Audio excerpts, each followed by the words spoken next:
Hi everyone.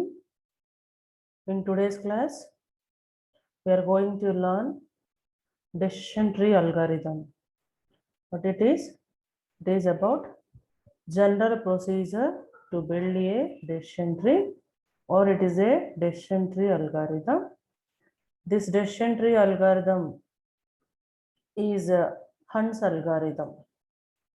Okay, this decision tree here we are going today in today's class we are going to learn about Hunt's decision tree algorithm. Before going to explain this algorithm, first of all, we would see a history of decision tree. So here we have 3 points about the history of decision tree. Coming to the first point, in 1970s and early 1980s, J. Rose Quinlan would develop a algorithm for decision tree algorithm that name as ID3. Okay, it supports it is a iterative dichotomizer.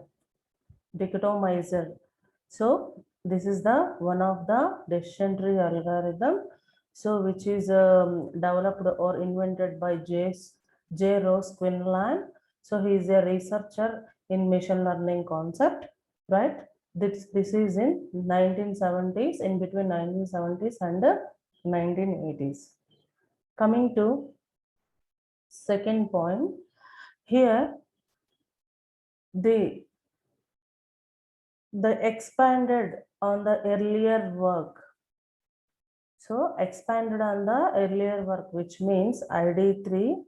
Okay, somebody described one more algorithm. That algorithm name is C4.5. C4.5 is one of the decision tree algorithm. It is a successor of ID3 algorithm. Okay, which is developed by E.B. Hunt, J. Marin, okay, and P.T. Stone.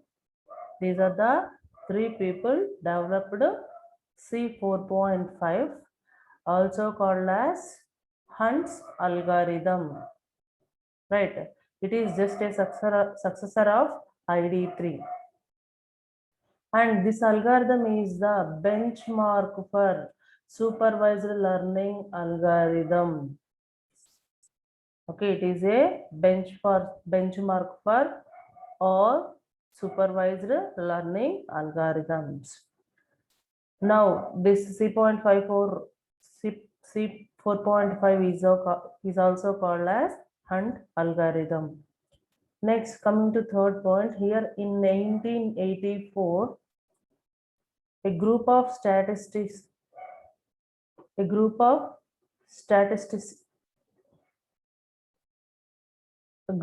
people, okay, published a book. That book has one more decision tree algorithm. That algorithm name is CART, which means classification and regression trees.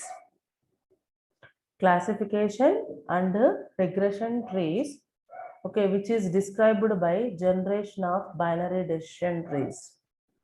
Okay, it would give the result of two outcomes only, binary in the sense two. Okay, for such kind of decision trees, here we are going to use the CART algorithm. It is developed in 1984 by a group of statisticians. Okay, so these are the these are the three kinds of decision tree algorithms. One is ID3, C4.5, CART algorithm. Now, in today's class, we are going to discuss about C4.5, or it may called Hunt's algorithm. Clear?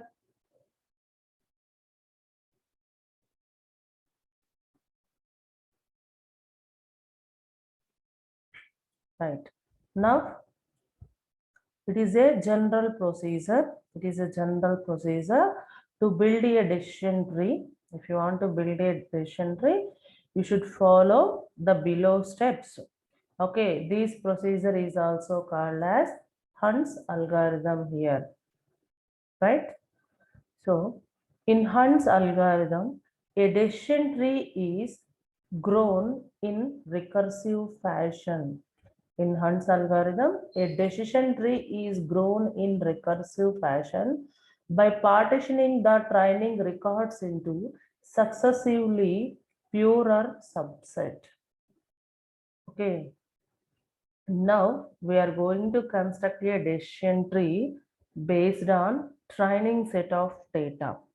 Okay, the training set of records are partitioned, okay, one by one based on the given attributes onto that particular data set, right? So these are partitioned into successively purer subset, right? So this is the Hunt's algorithm. Let DT be the set of training records. What is DT here? DT is a training set of records that reach a node T. If we have, okay, a DT number of training set of records, here each and every node is represented by using a T. Okay, so let us see the steps of this Hunt's algorithm. First step is, what is the first step? It is if DT, what is the first step? Is if DT contains records that belongs to a same class, then T is a leaf node and labeled as Y subscript T here. So Y is a class label. Y, what is Y here? Y is a class label, isn't it? And suppose if there is a set of records with us. So within that set of records, all the records are belongs to a same class label. Then what would happens? Then T is a leaf node labeled as that particular node as a leaf node labeled as Y subscript T. For example,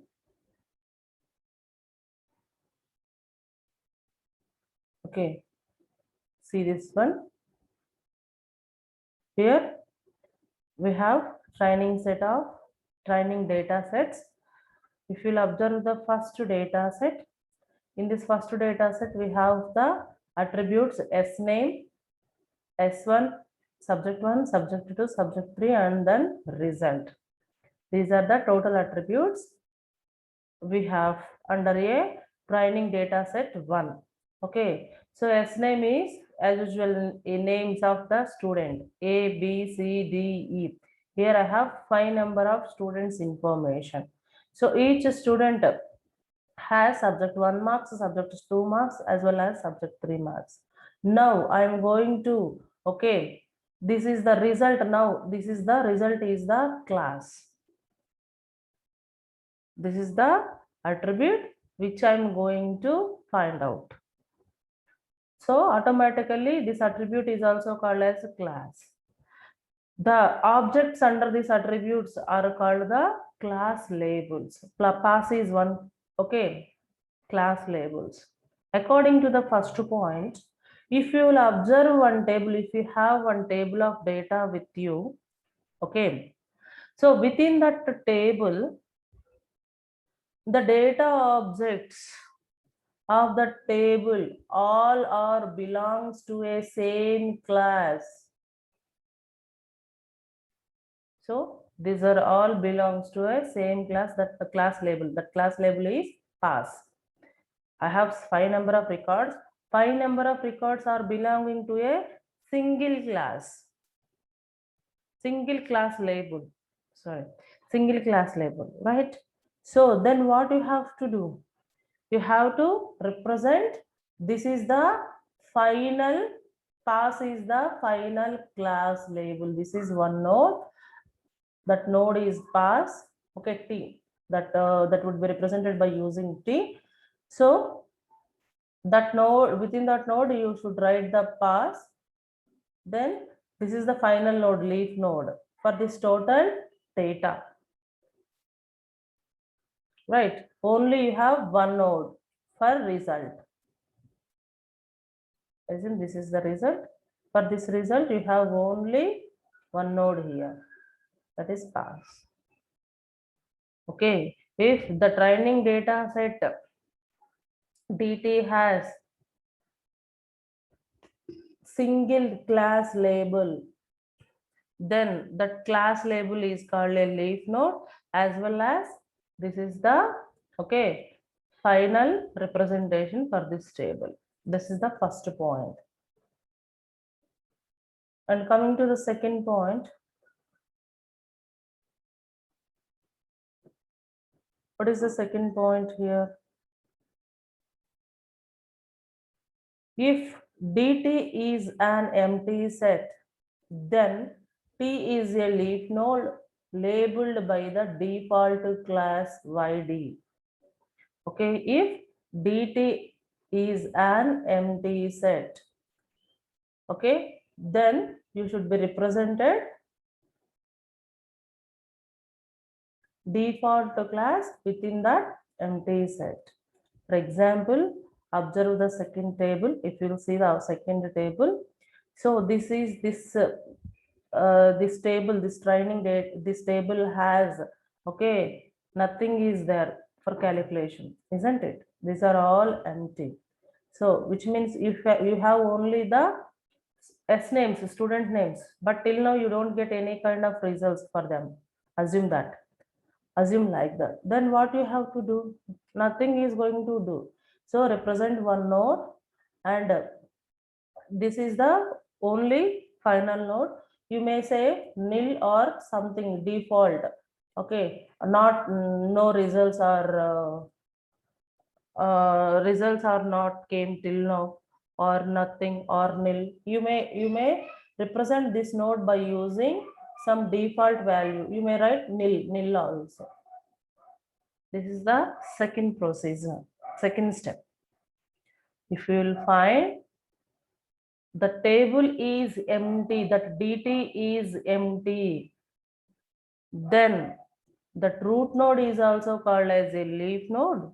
You should be represented with leaf node as a default class label YD, default class label YD.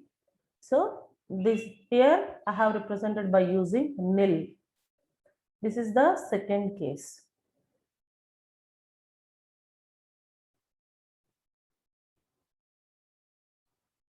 And coming to see the third point of this decision tree Hunt's algorithm.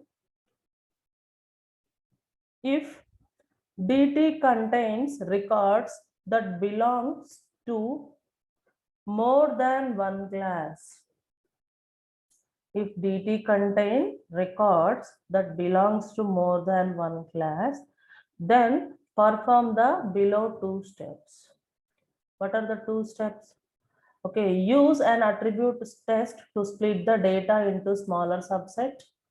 If there are no attributes in the attribute list, then create a leaf node with label as majority class label.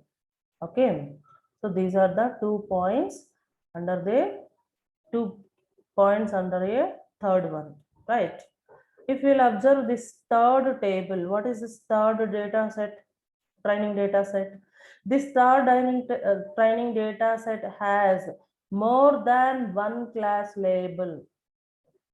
Okay, one is pass, second one is fail. What is the third one? Third one has more than one class label here, then what we have to do?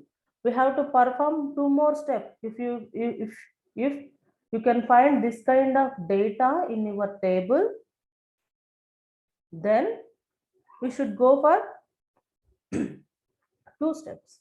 What is the first one?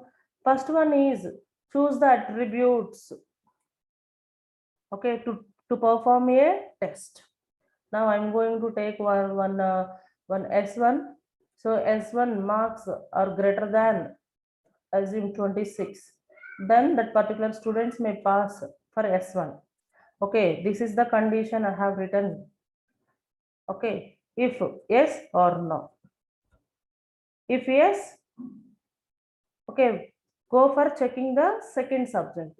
If yes, go for test the second subject. If no, directly you may return, okay, that particular student is failed. I mean, if is no, so based on that, you can go for the failed class label. This is the leaf node. Okay, this is the leaf node with the fail. If yes, go for test the another, go for testing of second attribute. Second attribute in the sense S2. Check again S2 is greater than 26 or not. If yes, go and check for the third, go and check for the third attribute. Okay. If no, what we have to do? As it is, return fail. If no in the sense, you should write the fail. This is F.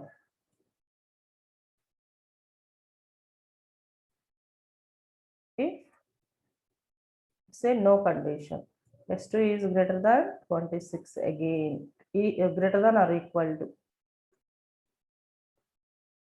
right? And here if he is passed, then I mean the S2 marks are greater than or equal to 26, then go and check the S3. Now S3 is greater than or equal to 26. If yes, you can represent with pass. That particular student is pass. Otherwise, the particular student is fail. He may fail any one of these three conditions, isn't it? This is the, in this way here you are going to build the decision trees based on the given training data set. This is a given training data set. It has more than one class label. More than one class label means okay, more than one class label. One is pass, one is fail. Based on this training data set, here we have constructed one decision tree. Okay, for constructing this decision tree, you need to take one attribute by one attribute for test conditions. Okay, first attribute, second attribute, and third attribute. After that, finally, this result is a class. Okay, the class labels, you should represent these class labels as a leaf nodes or external nodes. Okay, result is a class and pass or fail are the class labels for this result. So these class labels always you should be represented at the place of leaf nodes only, right? So this is the building of a decision tree by using above Hunt's algorithm, right?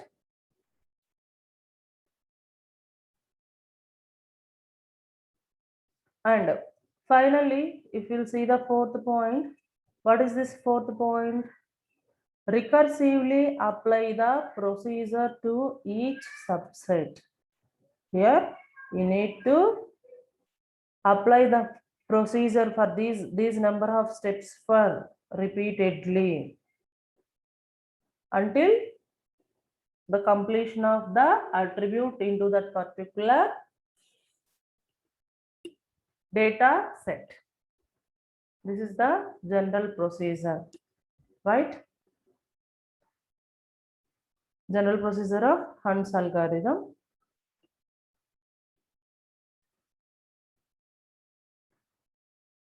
Thank you.